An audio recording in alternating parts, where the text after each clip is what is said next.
Pecador, contempla el día final en que han de dar cuenta los hijos de Adán. En un verde valle que es de Josafat, envuelto en pavesas el mundo verás. Acabado el mundo debes contemplar que el cuerpo y el alma su unión buscarán. Llamará Dios a juicio a todo racional para que den cuenta del modo de obrar. Dime, pecador, si en gracia no estás, cuando Dios te llame a su tribunal. Tu seno de culpas allí se verá, y aun las más ocultas patentes serán.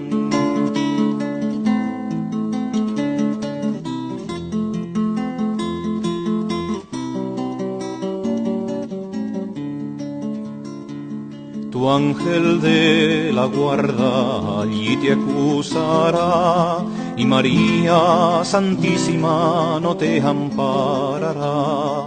Allí el juez severo gran cargo te hará, de tu mala vida tú responderás.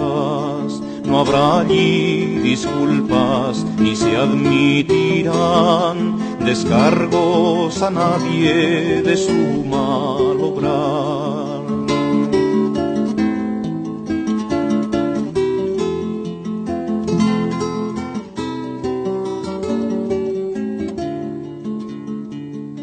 Dime, miserable, ¿de quién te valdrás? Si allí al más justo temblarle verás.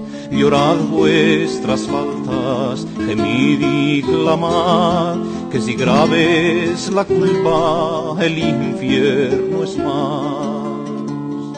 Es píldora amarga, dorado disfraz, que se vende azúcar siendo rejalgar.